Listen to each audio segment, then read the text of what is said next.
Hey guys, it's Ben Taylor again. So at Narc in Recovery, working on this platform to bring around awareness, hope, and growth, healing, and change. So I'm on here trying to work with people who struggle with narcissism, who have narcissistic tendencies, and to be able to educate them about cutting the lies, getting into therapy, starting to admit who they actually are, and be able to get them to a place where they're accepting growth and healing to get to a place where they're not destroying and hurting other people. I'm also on here to be able to work with people who have been involved in narcissistic abuse, who are struggling with the fact that they've had to go through a life living with a fake person and have gone through a life getting gaslit, getting manipulated, getting emotionally, mentally, and physically abused to the point at times where they've lost all their confidence, they don't know who they are, and they don't know how to get out, or they don't know how to progress. Okay, so I'm on here trying to work with those two different types of people out there. I'm also on here trying just to bring awareness about narcissism. So there's a lot of people out there that don't know what narcissism is, especially when you get into like Christian circles and like Christianity. Like there's a lot of people that just label narcissism as like, oh, you just are prideful. And so there's not really a whole lot of stuff being said out there about it. So I'm trying to build awareness about narcissism, how it's affected me, how it's affected my life, how it's destroyed people in my life, how it's destroyed my wife and our relationship, and how we're also trying to work to rebuild that and kind of work through that. So that's why I'm on here. I wanted to be able to stop in today and just be able to provide kind of like a little bit of question answer time. So I wrote down some questions that people have asked me on this platform, on different ones. I want to be able to read them out loud and then just try to share my perspective, hopefully be able to help other people out there who have the same questions, same thoughts. All right, so one person put out, typical for narcissism is the husband cheated on me and he said it's my fault. This happens a lot. You know, a lot of times you'll be in a narcissistic relationship and the person will say like, you're the reason that I cheated. You're the reason that I did this. If you had done this, if you'd been a better wife, if you'd looked better, dressed better, like not been overweight, if you'd been more connected to me, if you'd helped with this.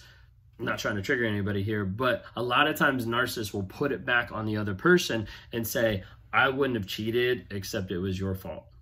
Okay, so I want to say this right here, right now. It is not your fault. It is not your fault.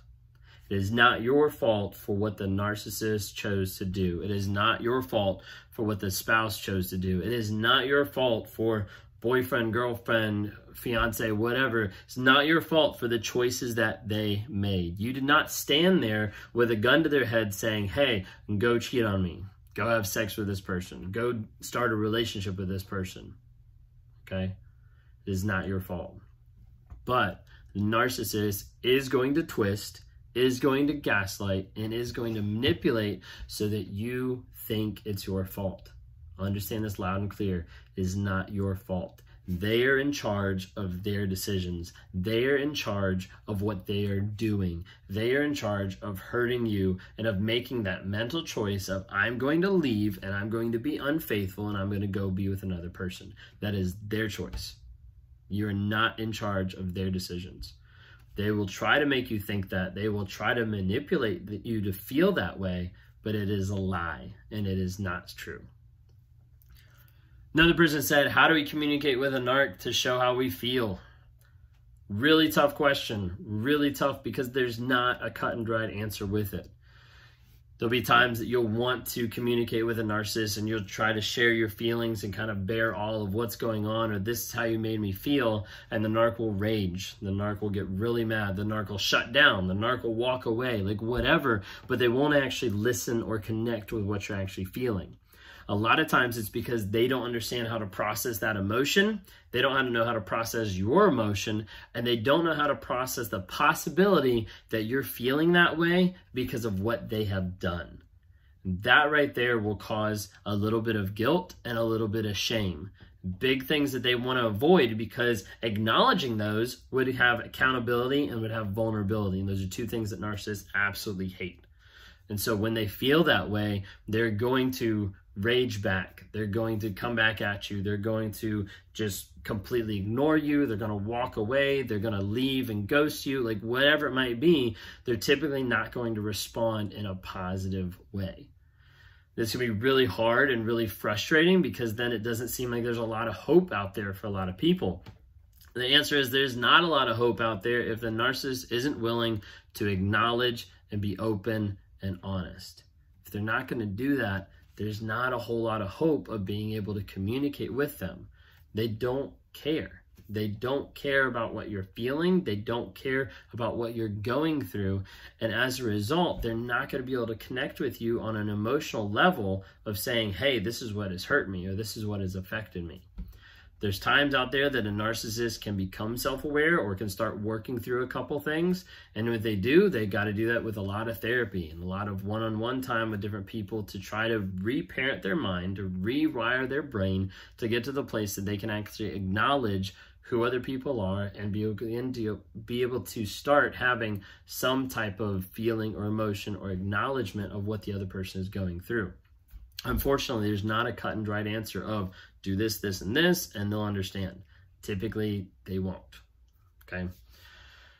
All right. If some of you guys have heard of the Hoover, so there's something called out there called the Reverse Hoover. So your typical Hoover is the idea that the narc is going to come back into your life after they've left or after you've kicked them out, and they're going to try to get you back. Sometimes this can be just for the purpose of being 100% vindictive. They just want to see that they can. They want to see that they can still control. Sometimes they want that supply. They want to get back because their new supply has already kicked them out or has already made them feel invalidated. So they're looking for someone else to be able to manipulate and control. So typically, a narc will hoover back into someone's life by infiltrating themselves, like texting, calling, running into the other person, whatever it might be. They'll get to the place where they're interacting with the other person and building some type of a bond and relationship again. The reverse Hoover on the other side is when you know the narc is there, so maybe they're not blocked, you know the narc is there, it's an ex, and they're not contacting you, but you know that they're there. Like you see them interact on social media with different people that you're friends with or whatever it might be, but they're not communicating to you. You might even reach out to them and they don't communicate back. This is a tactic as well, and often it's called the reverse Hoover, where basically they ghost you to make you feel like you're crazy and to wonder what's actually going on. Maybe it was me. Maybe I need to apologize to them. Maybe I need to say sorry. Maybe I need to come back and try to mend things. That's what they want. Because if they can do that, they can manipulate you. If they can do that, they can control you. Their goal is to be able, with the reverse Hoover, their goal is to sit back there and wait till you contact them. And then in their minds, they're like, I got you. That's really what they're trying to do. So if you have a narcissist in your life or an ex-narcissist, please block them, go no contact, cut them out of your lives to the best of your ability. Understand if you have kids or if you're co-parenting, it's a little bit harder. You still can go really no contact and have virtually almost 0% contact with them, because that's the only way for you to be able to grow and to get healing.